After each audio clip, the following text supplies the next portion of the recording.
শুরু হয়ে গেছে বাংলার হুগলি জেলার ত্রিবেণী ভব্যকুম্ভ, যেটা 11ই ফেব্রুয়ারি থেকে 13ই ফেব্রুয়ারি পর্যন্ত চলবে। ত্রিবেণী, হুগলি জেলার ত্রিবেণী কিভাবে আপনারা যাবেন সেটা প্রথমে বলে দিই। হাওড়ার দিক থেকে এলে কাটোয়া লোকালে ত্রিবেণী স্টেশনে নামতে পারেন, তারপর টোটোতে কুম্ভ প্রাঙ্গণে, হেঁটেও আসতে পারেন, খুব বেশি দূর নয়। অন্যদিকে হাওড়া বর্ধমান মেন লাইন লোকালে এলে মগরা স্টেশনে নেমে টোটো বা অটোতে চেপে আসতে হতে পারে ত্রিবেণীতে, বা হেঁটেও আসতে পারেন, তবে হেঁটে এলে কিন্তু মোটামুটি মিনিট 20-25 সময় লাগবে। কেন কুম্ভ বলা হচ্ছে এখানে?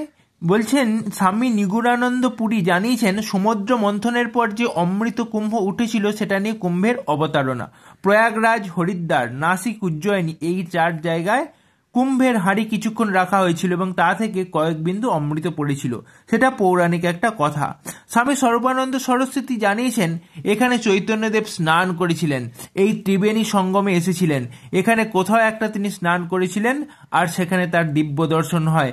একজন দেবী মূর্তি তিনি দর্শন করেন, তার মধ্যে ত্রিবেণী মাতা অর্থাৎ গঙ্গা, যমুনা, সরস্বতীকে দর্শন তিনি করেছিলেন। অপর একটি কাহিনী থেকে জানা যায়, স্কন্দ পুরাণ অনুসারে কুশদ্বীপের রাজা প্রিয়বন্তের মোট 7 জন পুত্র ছিলেন। তারা হলেন অগ্নিত্র, মেধাতিথি, বপুষ্মান, জ্যোতিষ্মান, দ্যুতিষ্মান, শবন ও ভব্য।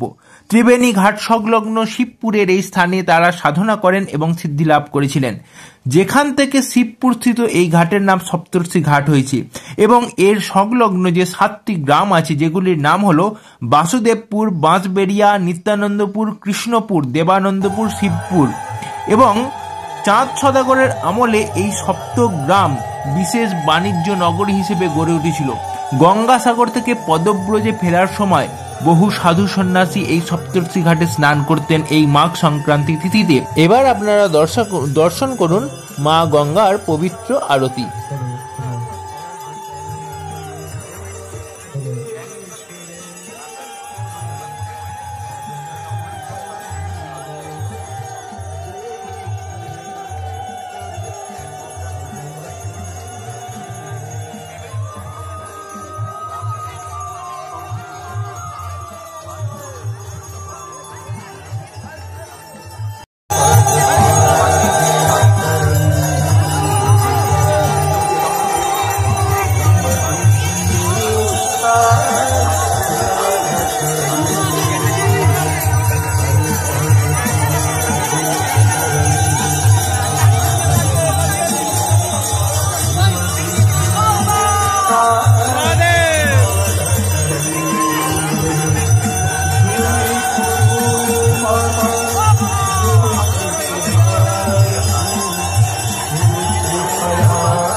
আপনাদের এটা দেখাতে পারবো না।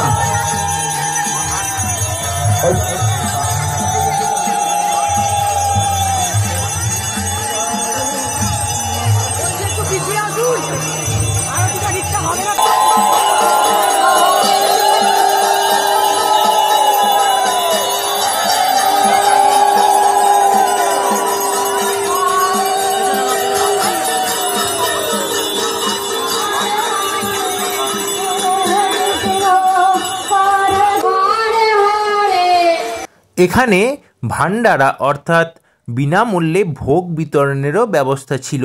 সেখানে বহু মানুষ লাইন দিয়ে ভোগ বিতরণ করছিলেন এবং বহু মানুষ ভোগ গ্রহণ করছিলেন। এর সঙ্গে সঙ্গে এখানে বিভিন্ন রকম সাংস্কৃতিক অনুষ্ঠানেরও আয়োজন করা হয়েছিল।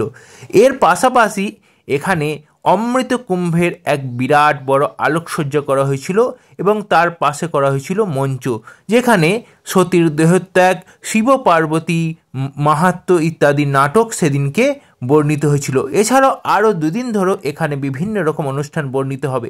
এরপরে আমরা গিয়েছিলাম নাঙ্গা বা নাগা সন্ন্যাসীদের আখাড়ায়।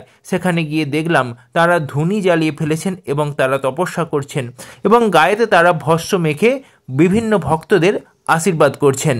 মাঘী পূর্ণিমার পূর্ণচন্দ্র ত্রিবেণী সঙ্গমের গঙ্গা, যমুনা, সরস্বতী, কুন্তী নদীকে আমরা প্রণাম জানালাম এবং দেখলাম যে এখানে প্রচুর প্রদীপ মায়েদেরকে স্মরণ করে জ্বালানো হয়েছে এবং সকল সনাতনী সমাজ এবং সকলকে প্রণাম জানিয়ে আমরা সেই দিন কুম্ভস্থল থেকে বাড়ি ফিরেছিলাম। আপনারা সকলে একবার অতি অবশ্যই এই ত্রিবেণী কুম্ভে ঘুরে যান, অতি অবশ্যই ভালো লাগবে।